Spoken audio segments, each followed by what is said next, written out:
La plupart des gens qui prétendent croire aux anges n'ont jamais sérieusement réfléchi à ce qui les éloigne. Ils prient pour la protection angélique.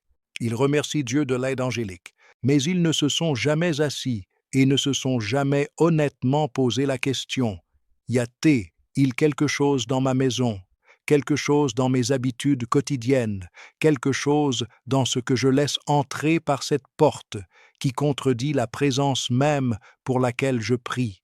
Je veux répondre à cette question aujourd'hui directement, sans la vagueur confortable qui fait que l'enseignement biblique se sent sûr, mais pratiquement inutile. Et je vous le dis maintenant, la cinquième chose sur cette liste n'est pas ce que quiconque attend. C'est quelque chose que la plupart des chrétiens sincères qui vont à l'église et lisent la Bible font chaque jour, à l'intérieur de leur propre maison, sans un moment d'hésitation. Et c'est, du point de vue scripturaire, l'une des façons les plus fiables de créer un environnement que la présence sacrée n'habite pas. Restez avec moi jusqu'à ce que nous y arrivions.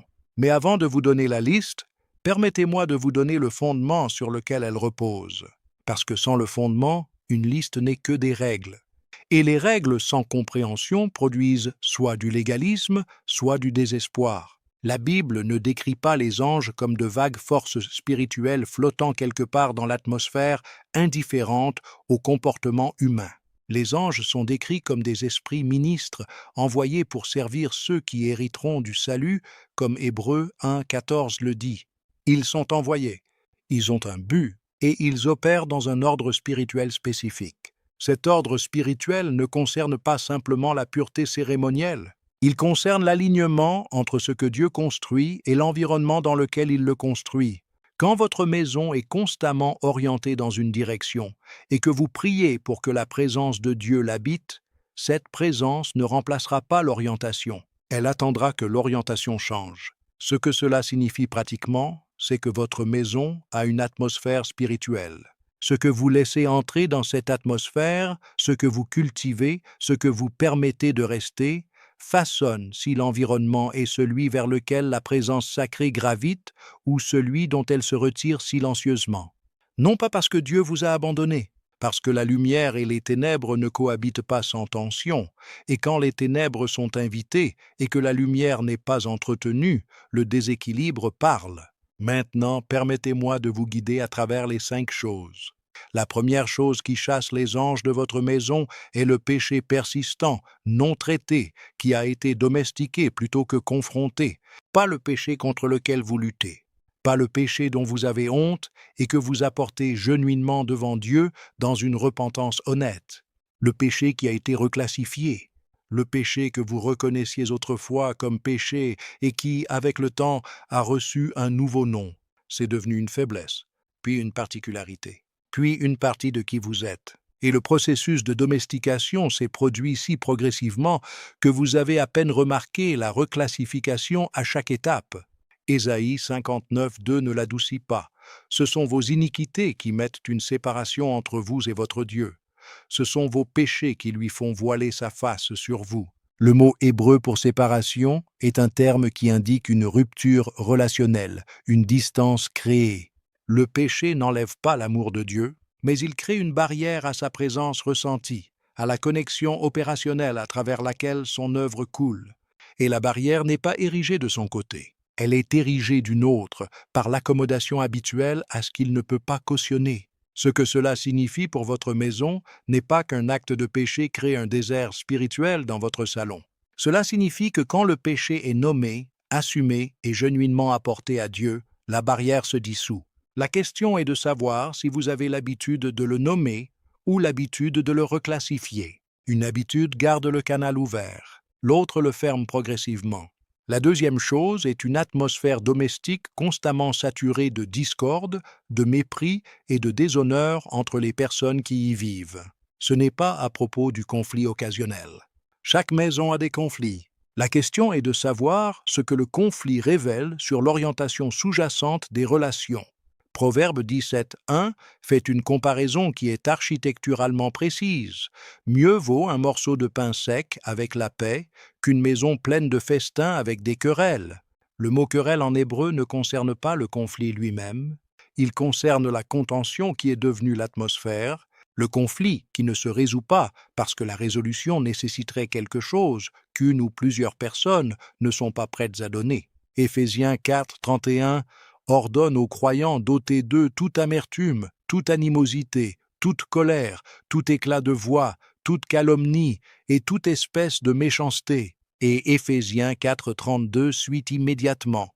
Soyez bons les uns envers les autres, compatissants, vous pardonnant mutuellement, comme Dieu vous a pardonné en Christ. Ces deux versets ensemble décrivent une qualité atmosphérique spécifique. Le premier verset décrit ce qui doit être supprimé, le second décrit ce qui doit le remplacer. Et le remplacement n'est pas simplement l'absence du premier, c'est une orientation active et soutenue vers l'autre personne qui nécessite de l'intention pour être maintenue. Quand une maison est caractérisée par le mépris, par la communication de bas niveau soutenue à une autre personne qu'elle est moins que ses besoins sont gênants, que sa présence est un fardeau, ce n'est pas simplement un environnement relationnellement toxique, c'est un environnement spirituellement toxique. La présence même que Paul décrit comme le fruit de l'esprit, amour, joie, paix, longanimité, bienveillance, bonté, fidélité, douceur, maîtrise de soi, ne peut pas prendre racine et croître dans un sol saturé de mépris. Et si ces qualités ne croissent pas, la présence qui les produit n'est pas cultivée. Si cela vous touche quelque part de réel en ce moment, je veux vous demander quelque chose avant de continuer. Y a-t-il des modèles dans votre maison qui ont été normalisés et que vous savez, dans la partie la plus silencieuse de vous-même, qu'ils ne sont pas ce que vous voudriez que Dieu trouve en entrant? Non pas parce que vous devez craindre son jugement, mais parce que vous tenez à ce que vous construisez dans cet espace. Si cette question vous a touché, veuillez partager cette vidéo avec quelqu'un d'autre qui a besoin de l'entendre. Ce qui est dit ici n'est pas confortable, mais c'est ce dont les gens ont genuinement besoin. La troisième chose est une relation soutenue avec une influence occulte qui a été autorisée dans l'environnement du foyer. Et je veux être prudent ici, parce que le mot « occulte » produit immédiatement soit du rejet, soit une peur excessive, et aucune réponse n'est utile. Permettez-moi d'être précis.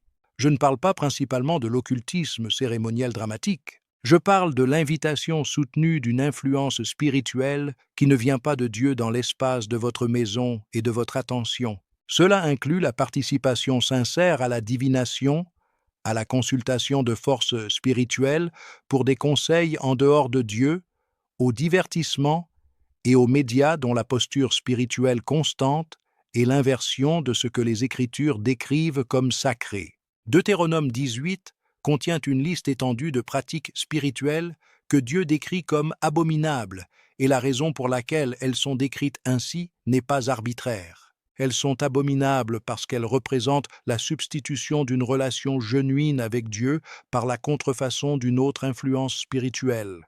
Le premier livre de Samuel 28 raconte l'histoire de Saül consultant une nécromancienne à Endor à la veille de sa dernière bataille. À ce stade, l'Esprit de l'Éternel s'était retiré de Saül à cause de sa désobéissance persistante. Et ce qui est frappant, c'est que le retrait n'était pas soudain. C'était le résultat accumulé d'une série de choix, dont chacun a déplacé la relation d'un petit degré de l'alignement avec Dieu. La consultation de la nécromancienne n'était pas le début du problème de Saül. C'était l'endroit où il est arrivé après la dérive accumulée. Ce que vous permettez de parler à votre attention, à votre maison et à l'imagination spirituelle de votre famille compte. Cela ne signifie pas vivre dans la peur de tout. Cela signifie être délibéré sur ce que vous cultivez dans l'atmosphère de votre maison.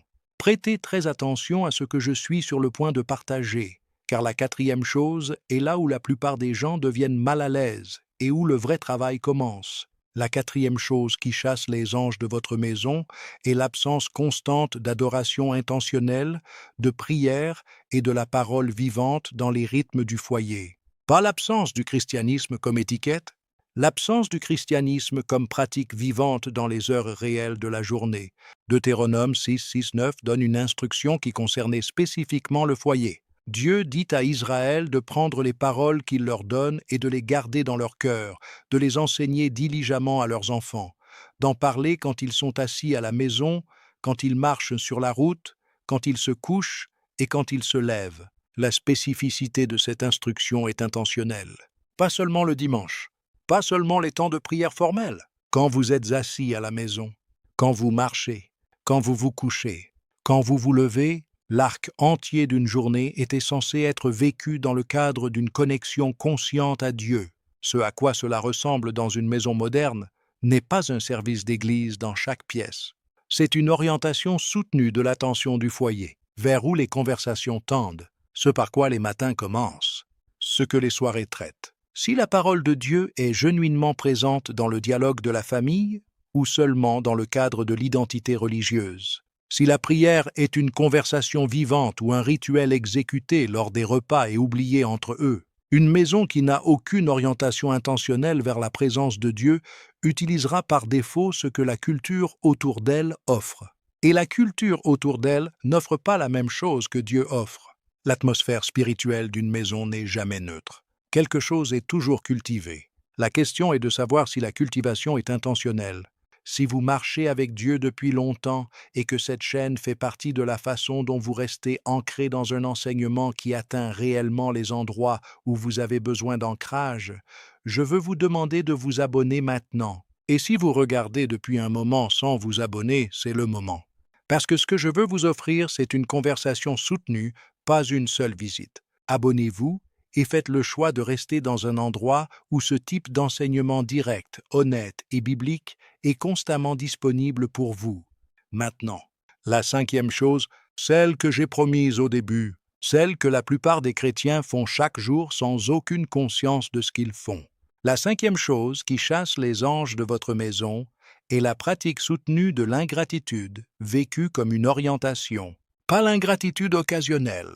Pas la lutte humaine normale pour maintenir la gratitude dans la difficulté. La posture quotidienne et établie d'une vie qui enregistre ce qui est absent, ce qui est mauvais, ce qui a échoué, ce qui manque, pendant que les yeux sont entraînés à l'écart de ce qui est présent, de ce qui a été donné, de ce qui tient.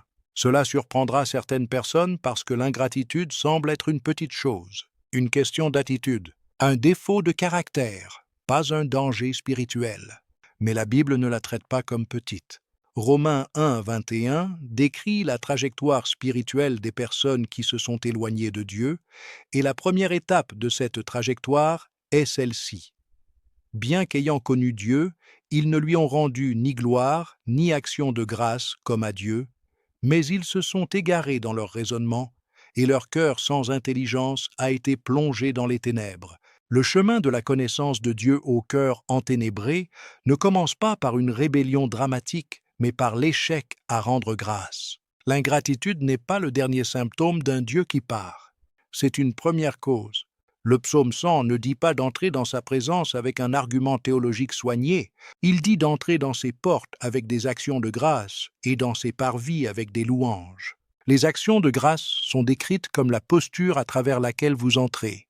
Pas la récompense que vous recevez après être entré, les actions de grâce sont la porte.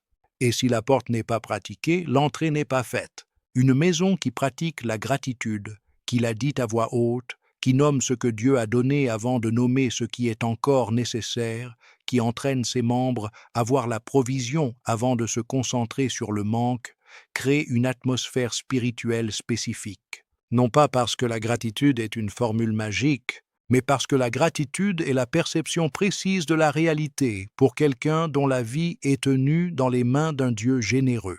Et la perception précise de la réalité en ce sens est un acte de foi. Beaucoup de gens prient pour la protection angélique et passent ensuite leur journée dans une atmosphère de plainte chronique, de ressentiment subtil et d'ingratitude, et se demandent ensuite pourquoi la paix pour laquelle ils prient ne semble pas s'installer dans leur maison.